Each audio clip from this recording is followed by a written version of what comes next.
पूरे डाउट्स लेकर आई हूँ जो मुझे थे। Changed school after class 10th कि accountancy is very hard. Commerce guide for all the 11th graders.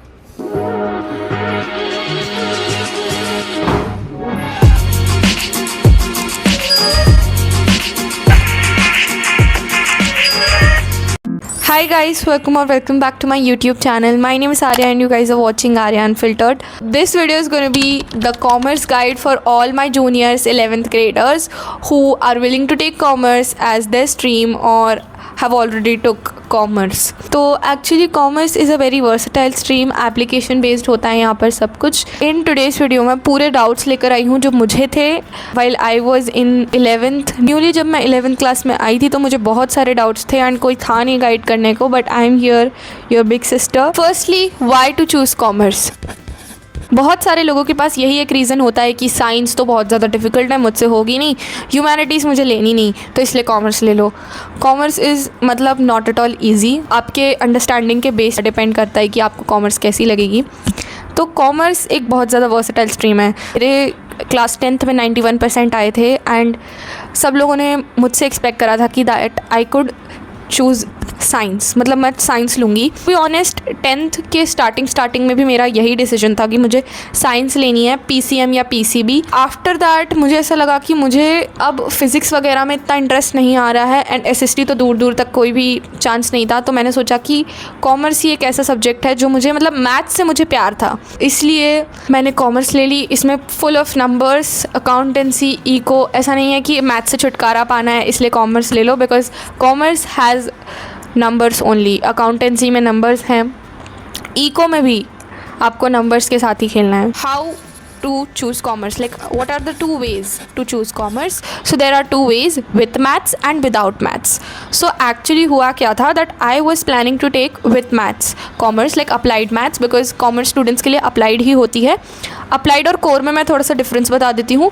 They are 80% same, but core maths में ट्रिग्नोमेट्री वगैरह होती है और अप्लाइड मैथ्स में फाइनेंशियल मैथ्स होती है जो कॉमर्स स्टूडेंट्स को बैंकिंग वगैरह में काम आती है। मुझे लेनी थी applied maths, but I changed school after class 10th and उसी वजह से, मतलब जो मैं अगले स्कूल में गई उसमें कॉमर्स के साथ मैथ्स नहीं थी, so I had to take commerce without maths. तो मेरी अभी कॉमर्स विदाउट मैथ्स है। To the subjects, so I have 6 subjects right now, which is accountancy, business and economics, which are the 3 main subjects.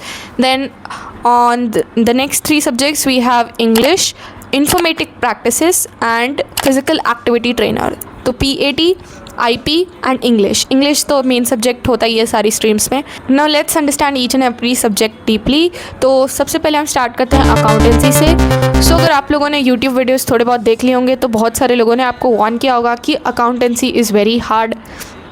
Accountancy एक ऐसा subject है जो सबसे hard बनाता है कॉमर्स स्ट्रीम को, but according to me eco is on the harder side. Accountancy बहुत ही ज़्यादा प्रैक्टिकल सब्जेक्ट है and if you start understanding the concepts in accountancy, सब चीज़ें आपको ईजी लगने लगेंगी। आपको प्रैक्टिस बहुत ज़्यादा करनी पड़ेगी in accounts. So let me tell you what are the resources I followed. So in accountancy I had DK Goyal की बुक जो कि हमारे स्कूल में चलती है and it had a lot of illustrations and a lot of practical questions. तो वो practical questions जो थे उनके सोल्यूशंस नहीं दिए होते हैं बुक में, तो उन्हें हमें सॉल्व करना पड़ता है एंड वो बहुत ज़्यादा गुड लेवल के क्वेश्चंस होते हैं एंड उससे बहुत अच्छी प्रैक्टिस होती है। और इलस्ट्रेशंस भी एक चैप्टर में 20 to 30 दी होती है। बहुत ही ज़्यादा सिंपल बुक है, तो I would definitely refer DK Goyal वाली बुक। सेकेंडली, यूट्यूब की बात करें तो I studied with next toppers commerce, which is Rohit sir बहुत ही अच्छा पढ़ाते थे and I kid you not, उनके मेथड्स भी बहुत ही आसान है। जैसे कि एक चैप्टर है rectification of errors in class 11th and वो चैप्टर थोड़ा सा a bit of a difficult side लगता है बच्चों को। सर ने ऐसे मेथड्स करवाए हैं कि वो कंसेप्ट्स बहुत ही ज़्यादा ईजी हो जाते हैं मेरे लिए। ऑल्सो कुछ बच्चे रजत सर से भी पढ़ते हैं, कुछ बच्चे सुनील पांडा सर से भी पढ़ते हैं, तो आप उनसे भी पढ़ के देख सकते हैं। सो मेरे स्कूल के जो एजुकेटर थे, मतलब जो हमारे सर थे अकाउंटेंसी वाले, वो भी बहुत ही अच्छा पढ़ाते थे। मतलब वो जो क्वेश्चंस करवाते थे वो बहुत ही ज़्यादा हाई लेवल के होते थे एंड उससे बहुत अच्छी प्रैक्टिस होती थी। Use to make us understand the concept so thoroughly. BST, which is business studies, so business studies में मैंने बुक, रेफरेंस बुक की बात करें, बहुत सारे लोग एनसीईआरटी भी रेफ़र करते हैं, बट हमारे स्कूल में पूनम गांधी थी, so I refer to Poonam Gandhi. उसमें बहुत ही ज़्यादा क्रिस्प नोट्स दिए हुए हैं एंड पूरे चैप्टर की इतनी अच्छी अच्छी माइंड मैप, समरी वगैरह दिए हैं। क्वेश्चंस भी बहुत अच्छे हैं, केस स्टडी प्रैक्टिस भी उसी से ही हो जाती है, मतलब क्वेश्चन प्रैक्टिस भी उससे हो जाती है एंड थ्योरी भी बहुत अच्छी दी हुई है, so I refer to that. Secondly YouTube की बात करें तो सेम नेक्स्ट टॉपर से ही मैंने पढ़ा था, Prabhleen ma'am. She teaches very nicely and उनके कॉन्सेप्ट्स पढ़ाने के निमोनिक्स, मतलब 11th की जो बिज़नेस है ना वो थोड़ी सी ऑन द बोरिंग साइड है, मतलब बहुत ज़्यादा ह्यूज है उसमें, बट जो प्रबलीन मैम के आइडियाज़ होते हैं ना वो बहुत ईजी निमोनिक्स से सब कुछ याद करवा देती हैं, तो इससे बहुत ज़्यादा हेल्पफुल होता है। Let's move on to economics. Economics जैसे मैंने बोला कि थोड़ा सा कंसेप्चुअल है, मतलब उसको समझने की बहुत ज़्यादा ज़रूरत है।